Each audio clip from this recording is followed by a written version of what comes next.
दर्शकबिन नमस्कार, म राकेश कुमार राउत। जनकपुर न्यूरो अस्पतालद्वारा प्रायोजित कार्यक्रम हेल्थ आवर। यो हेल्थ आवर कार्यक्रम जनचेतनामूलक कार्यक्रम हो र यो हेल्थ आवरमा चाहिँ हामीले चाहिँ विभिन्न स्वास्थ्य सम्बन्धी जिज्ञासा प्रश्नहरू र उपायका कुराहरू पनि हामीले समेटेर संवाद गर्नेछौँ। यहाँलाई तेस्रो संस्करणमा हामीले चाहिँ आज यही क्रममा चाहिँ हेडेक, टाउको दुखाइ के हो त, यही विषयवस्तुमा केन्द्रित रहेर चाहिँ आज हामीसँग आमन्त्रण गरेका छौँ डाक्टर विजय राउत। आज हामीले यही विषयवस्तुमा केन्द्रित भएर कुराकानी गर्नेछौँ। डाक्टर साहब नमस्कार। नमस्कार। आरामै हुनुहुन्छ हजुर? सन्चै। यो खासमा चाहिँ आज चाहिँ हामीले चाहिँ हेल्थ आवर कार्यक्रममा चाहिँ यस कार्यक्रममा चाहिँ हेडेक के हो त, यो टाउको दुखाइ के हो त, यो विषयमा चाहिँ हेडेक भनेको नै टाउको दुखाइ हो हैन। एनी डिस्कम्फर्ट भन्छौँ हामी, अथवा एबनर्मल जुन पेन टाउकोमा हामी फिल गर्छौँ त्यसलाई हेडेक भन्ने गरिन्छ। एबनर्मल एउटा सेन्सेसन हो। सिम्पल भाषामा बुझ्नु पर्दाखेरि टाउको दुखाइ हामी भन्छौँ, टाउको दुखिरहेछ, हेडेक। यो टाउको दुखाइको एकदमै कमन छ फेरि हाम्रो यो समाजमा। तपाईँको नवजुवकदेखि लिएर वृद्ध अवस्थासम्मको एज ग्रुपलाई हुने टाउको दुखाइलाई म रोग त भन्दिनँ हैन, तर एउटा यो डिस्कम्फर्ट, डिस्टर्बेन्सको रूपमा लिइन्छ। तर सानो रोगदेखि लिएर ठुलो रोगको लक्षण हो कि यो टाउको दुखाइ। यो रोग होइन, टाउको दुखाइ एउटा लक्षण। यो कस्तो किसिमको हुन्छ? जस्तो टाउको दुखाइ त अब अनेक किसिमको हुन जान्छ नि त, यो कस्तो भेराइटी के छ? टाउको दुखाइको कारणहरू थाहा पाउनुपर्छ, कुन कारणले भइरहेछ। त्यस्तो अब जस्तै मोस्ट कमन कारणहरू जुन छ टाउको दुखाइको, हामी टेन्सन टाइप हेडेक भन्छ। दैनिक लाइफमा मान्छेहरू कुनै न कुनै कारणवश त्यसको कुनै हाम्रो मेडिकल भाषामा ट्रिगर फ्याक्टर्स भन्छौँ। जस्तै धेरै सनलाइट छ, धुलो धुवा छ, अथवा धेरै स्ट्रेस भयो, अथवा इमोसनली एकदमै ब्रेकडाउन छ मान्छे, अथवा धेरै अल्कोहल खाएर भयो, ड्रग एब्युज गरेर भयो। यो सबै एउटा ट्रिगर पोइन्ट हैन, फ्याक्टर्सहरू हुन् जुन यो कुराहरू गर्दाखेरि मोर देन एक्सेस भयो भने, बडीको एउटा टोलरेन्स पावर एक्सिड गर्यो भने त्यो हेडेक एउटा लक्षण हो, जुन यो लक्षण देखाउने गरिन्छ। तर अर्को पनि एउटा छ जुन हामी माइग्रेन भन्छौँ। माइग्रेन प्राय फिमेलमा हुने टाउको दुखाइ हो र यो पनि एकदमै कमन छ। र माइग्रेनको तपाईँको के हुन्छ, टाउको दुखाइ आधी टाउको दुख्ने भन्छ, हाम्रो मधेसमा भन्छ अधकपारी भन्छ हैन, हाफ हेड पेन हुन्छ र यो पनि एकदमै कमन छ। यो अहिलेको जुन परिवेश छ, जुन अहिलेको माहौल छ, अहिलेको सासाना केटाकेटीहरूलाई पनि टाउको दुख्ने समस्या पनि आइरहेछ। यो टाउको दुखाइ चाहिँ कस्तो एज लिमिट, कस्तो एजमा? मैले भने नवजुवक आजकल त म कहाँ अब ओपिडीमा स्कुल जाने केटाकेटीहरू पनि आउँछन् टाउको दुख्यो भने। अब तिनीहरूमा प्राय एङ्जाइटी डिसअर्डर हुन्छ, एक्जामको टेन्सन हुन्छ, अथवा स्ट्रेस हुन्छ हैन, कोही डराइरहेको हुन्छ, कसैलाई पढ्नमा मन लागिरहेको हुँदैन। डिफ्रेन्ट कारणहरू हुन्छ जसले टाउको दुखाइलाई ट्रिगर गर्छ। तर मैले प्राय पाछु अब यो सेकेन्ड्री स्कुल जाने केटाकेटीहरूमा स्ट्रेसको कारणले नै टाउको दुखाइ भएको मैले पाएको छु, एङ्जाइटी। यो टाउको दुखाइ जस्तै महिलाको सन्दर्भमा हेर्नु हो भने महिनावारीको बेलामा पनि टाउको एउटा मेन्स्ट्रुअल हेडेक भन्छ, जुन महिनावारीमा हर्मोनहरूको अप एन्ड डाउन धेरै भएको हुनाले पनि टाउको दुखाइ भएर एकदमै टाउको दुखेर इमर्जेन्सीमै आएको पनि केसहरू हामी कहाँ छ, जुन एकदम एक्सेसिभ टाउको दुखाइ हिस्ट्री लिँदै जाँदाखेरि महिनावारी भएको हुन्छ र त्यति बेला त्यो हर्मोन्सको लेभलहरू अप एन्ड डाउन भएको हुनाले त्यसले ट्रिगर गर्छ हेडेकलाई, र त्यस्तो केसहरू पनि छ। तर महिलाहरूमा मोस्ट कमन हुने माइग्रेन हो। तपाईँको माइग्रेनको केसेस पनि हामी कहाँ धेरै नै आउँछ, यो माइग्रेनबाट पीडित। तर माइग्रेनलाई मैले के फिल गरेको छु, हाम्रो समाजमा बुझ्नै सकिरहेको छैन कि माइग्रेन भन्ने रोगलाई। अब हाम्रो समाजमा के छ, यसलाई ठुलो रोगको रूपमा लिइरहेछ। माइग्रेन एउटा डिस्टर्बेन्स रोग त हुँदैन, एउटा बुझ्नुपर्छ यो रोग किन हुन्छ भनेर बुझ्न एकदम जरुरी छ। यो खासमा कसरी कस्तो हैन अब माइग्रेनको कारणहरू जुन छ तपाईको धेरैमा त अननोन नै छ हैन तर इन केस तपाईले माइग्रेन छ भने त्यही ट्रिगर पोइन्टहरू जुन मैले भने तपाईको हैन तिनीहरूले ट्रिगर गर्छ हेडेकलाई हैन अब जस्तै मिल्क मेड फुड मटेरियल्सहरू जुन हुन्छ चिजहरू भयो कफी भयो बटर भयो यिनीहरूले पनि ट्रिगर गर्छ एलर्जीहरू छ जुन हैन कोल्डहरू फ्रिजमा भएको कुराहरू छ यिनीहरूले पनि हेडेकलाई ट्रिगर गर्दो रहेछ जुन मान्छेलाई माइग्रेनको सिम्पटम आउँदो रहेछ यो कुराहरू भयो भने तपाईको हेडेक आउँदो रहेछ फेरि त्यसको लक्षण के हो 24 देखि 48 घण्टासम्म अथवा 72 घण्टासम्म दुख्ने यो लाइटहरू एकदमै मन नपर्ने हल्लाहरू मन नपर्ने इभन कति केसमा बान्ता समेत हुने चक्कर आउने जस्ता कुराहरू हुन्छन् र यो कुरालाई मान्छेले एकदमै सिरियस रूपमा एकदम ठुलै रोग हो भनेर कि त बुझ्छ कि त कति यहाँ देखेको छु धामी झाँक्री कहाँसम्म पनि पुगेको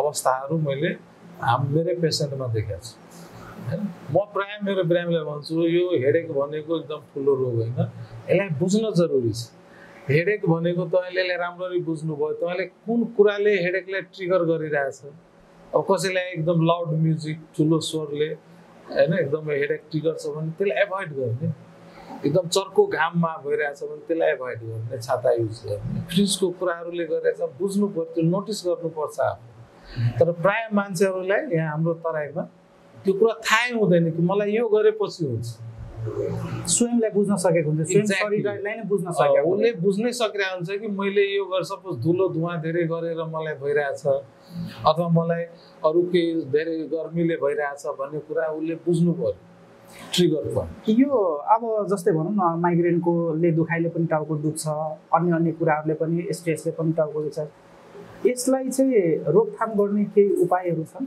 छ अवश्य छ रोकथामले त निको हुने यो त रोग हुँदैन कि तपाईलाई निको हुन्छ औषधि खाएर त्यही भएर प्राय रोकथामकै प्रयास गर्ने त्यही भएर सबभन्दा फर्स्ट पहिला रोकथाम जुन कुराले हेडेक दिन्छ त्यो कुरालाई एभोइड गर्ने दोस्रो नम्बरमा आउँछ खानपिनलाई तपाईको सबभन्दा पहिला यो धेरै मसलादार तेलमा फ्राई गरेको कुराहरूलाई एभोइड गर्नु पर्यो माइग्रेन छ भने मिल्कबाट बनेको कुराहरू चिया कफी चिज भयो बटर भयो यो हैन यो कुराहरूलाई अब पनिर भयो यो कुराहरूलाई एभोइड गर्नु पर्यो तेस्रो तपाईलाई अब धेरै स्ट्रेस लिने बानी छ भने त्यो कुरालाई एभोइड गर्नु पर्यो चौथो नम्बरमा तपाईलाई मेडिटेसन गर्नु पर्यो व्यायाम गर्नु पर्यो हरियो साग सब्जी दाल तरकारी हैन भात यिनीहरू एकदम हेल्दी खानु पर्यो बासी कुराहरू नखाने बजारको कुराहरू नखाने औषधि मिसाएको कुराहरू नखाने यो सब रोकथाम नै हो कतिपय अहिले हामीले सहर बजारदेखि गाउँघरमै टाउको दुख्यो भने सामान्यतया औषधि पसलमा जाने अनि पेन किलर भनौँ न विभिन्न कम्पनीका हुन्छन् त्यो टाउको दुखाइ कम गर्ने तुरुन्तै गएर औषधि खाने यसले नकारात्मक असर के पर्छ एउटा कुरा भन्छु म यो हाम्रो यो नेपालमा तराईमा जहाँ पनि टाउको दुख्यो भने औषधि पसलमा गएर औषधि खान्छ र प्राय निम्स भन्ने औषधि एकदमै प्रचलित छ यहाँ तर निम्स एक्चुअलीमा धेरै कन्ट्रीहरूमा ब्यान्ड भएको औषधि हो यसको साइड इफेक्टको कारणले गर्दा तर पेन किलरको धेरै टाइप्स छ अब जसलाई जे मन लाग्छ त्यही दिइदिन्छ र एकछिनको लागि रिलिफ पनि हुन्छ अब हुने त हेड दुखाइ छ अब पेन किलर खायो भने कम त गर्छ तर फेरि उसलाई लाग्यो त्यो बानी बसिहाल्छ कि समटाइम्स पेन किलरको एडिक्सनतिर गइरहेछ नकारात्मक हो अफकोर्स नकारात्मक पेन किलरको साइड इफेक्ट भयो तपाईँको अल्सरहरू हुने किडनी ड्यामेज हुने लिभर ड्यामेज हुने यो सब पेन किलरले गराउने तिनीहरूले धेरैको देखेको छ क्या त्यही भएर हेडेकलाई बुझ्न जरुरी छ हो त एकदम सिम्पल साधारण कुरा तर यसलाई बुझ्नु पर्यो सबभन्दा पहिला एकदम ठुलो रोग होइन यो रोगको लक्षण हो सपोज ब्रेनै ट्युमर छ भने त्यसको लक्षण पनि हेडेक हुन सक्छ बुझ्नु भएन अथवा कुनै अरू समस्या छ जस्तै इन्फेक्सनै भयो पनि कहिलेकाहीँ त्यसले हेडेकको जस्तै रहेको मेनिन्जाइटिसहरूमा पनि हेडेक हुन्छ ट्युबरकुलर मेनिन्जाइटिसहरूमा हेडेक हुन्छ त्यो लक्षण लिएर पनि आउन सक्छ कारण बुझ्नु पर्यो तर मोस्ट कमन जुन हेडेकको कुरा हामी आज गरिरहेका छौँ त्यो सामान्य टाउको दुखाइ जसलाई हामीले दिन प्रतिदिन इग्नोरै गरिरहेका हुन्छौँ कि त बुझ्ने प्रयास गरिरहेको हुँदैन। जस्तै भनौँ न त्यो टाउको त दुखिरहेछ, नियमित दुख्यो भने त्यसले चाहिँ कसरी जस्तै हल गर्ने, अस्पताल गइहाल्ने कि त्यसले कसरी?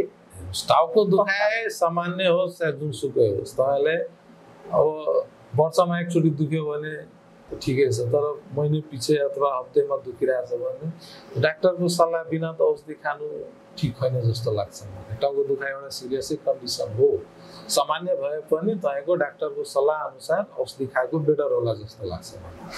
किनभने अब कुन टाइपको हेडेक हो, यत्रो टाइप्स छ हेडेक, यसको लक्षणहरू पनि धेरै छन्। जस्तै कसैको एक भाग मात्रै दुख्छ, कसैको पछाडितिर दुख्छ, कसैको आँखा एकदमै धमिलो देख्छ हैन। यो कुन टाइपको के कारण हो, कसैको एकदम तपाईँको के भन्छ अर्टराइटिसहरू भएर पनि यो कानको मुनि इन्फेक्सन भएर पनि टाउको दुखाइ हुन सक्छ, ग्यास्ट्रिकले पनि साइनोसाइटिस पिनासको कारणले पनि दुखिरहेको हुन्छ। सबमा यो पेन किलर खाएर हुँदैन, यो दाँतको इन्फेक्सनले पनि टाउको दुख्छ। धेरै जसो बिरामीहरू आउँछ दाँतमा इन्फेक्सन छ, यो दुखाइ यहाँबाट सरिरहेको हुन्छ, उसलाई थाहै हुँदैन कि दाँत खराब भएर टाउको दुखिरहेछ। भन्न खोजेको सर्वप्रथम त आफ्नो शरीरलाई आफैले बुझ्ने कोसिस गर्नु पर्यो, मलाई के कारणले गर्दाखेरि चाहिँ के हुँदो रहेछ भन्ने कुछ। एक्ज्याक्टली। स्ट्रेसले, तनावले गर्दाखेरि दुख्ने अनि तुरुन्तै गएर औषधि पसलमा खानुलाई चाहिँ एकदमै नकारात्मक असर परिरहेको छ। जुनसुकै कारण होस् डाक्टरको सल्लाह लिनुपर्छ। तर हाम्रो देशमा एउटा चलनै छ, यहाँ सबैजना डाक्टरै बन्न खोज्छ हैन। यहाँ सबैजना जान्ने नै भएपछि त अलिक गाह्रै हुन्छ, तर स्वास्थ्यसँग खेलवाड गर्नु हुँदैन। अनावश्यक पेन किलर खानु त पटक्कै राम्रो कुरा होइन, यसको साइड इफेक्ट एकदमै धेरै छ। तपाईँको आन्द्राको घाउदेखि लिएर किडनी, लिभर, मैले अघि पनि भने अहिले पनि भन्दैछु, यो सबै ड्यामेज गर्ने क्षमता हुनसक्छ यसमा। डाक्टर साहब एउटा कुरा यही कुरामा जोडिहालौँ, जस्तै हाम्रो समाजमा, हाम्रो नेपालकै कुरा गर्नु पर्दाखेरि डक्टरले नलेखिकन औषधि नदिनु है भन्ने हाम्रो बकैदा ऐन कानुन नियम कानुन पनि छ, तर त्यो नियम कानुनमा टेकेर कोही पनि बस्दैनन्। जो कोही पनि गयो भने औषधि दिइहाल्ने, त्यसलाई चाहिँ कसरी कन्ट्रोल गर्न सक्छ? कन्ट्रोल यसको लागि त जनचेतना चाहिन्छ, आफ्नो काम गर्ने हद। सपोज म न्युरोसर्जन, त म नसा सम्बन्धी रोग नहेर्छु, भोलिदेखि म अब यो बच्चा हेर्न थाल्ने होइन, छातीको समस्या, मधुमेह हेर्न थाल्यो भने हुन्छ? सब तपाईँ पत्रकार हुनुहुन्छ, तपाईँलाई कसैले भने कि अरू कुनै काम, कुकको काम गर्नलाई त कस्तो लाग्छ?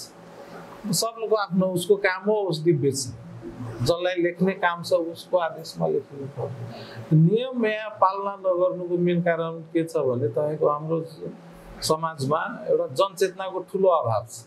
यहाँ समाजमा के छ, नियम तोड्यो भने आफूलाई ठुलो ठान्ने चलन छ, उसलाई लाग्छ कि म भन्दा जान्ने, म भन्दा ठुलो कोही छैन। तर रियालिटीमा यो त एकदम आउनेवाला पिँढीको लागि श्राप हो।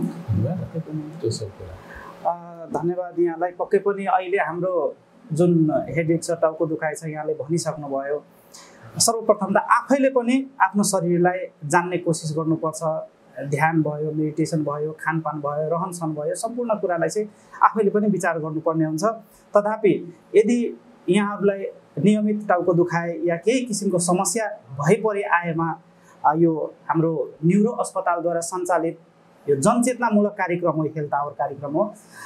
त्यस्तो टाइपको तपाईँहरूले मस्तिष्क सम्बन्धी रोग भयो या अन्य केही किसिमको रोग भयो भने यदि यही भिडियो मार्फत तपाईँले यो भिडियो हेरेर तपाईँले अस्पतालमा जानुभयो भने पक्कै पनि अधिक सहुलियत तपाईँले पक्कै पनि पाउनुहुनेछ। यहाँहरूको सल्लाह सुझाव, यदि जिज्ञासा, कुनै पनि स्वास्थ्य सम्बन्धी जिज्ञासा छ भने तल दिएको हस्पिटलको नम्बरमा या हामीलाई सम्पर्क गरेर सिधै तपाईँले परामर्श लिन सक्नुहुनेछ। धन्यवाद।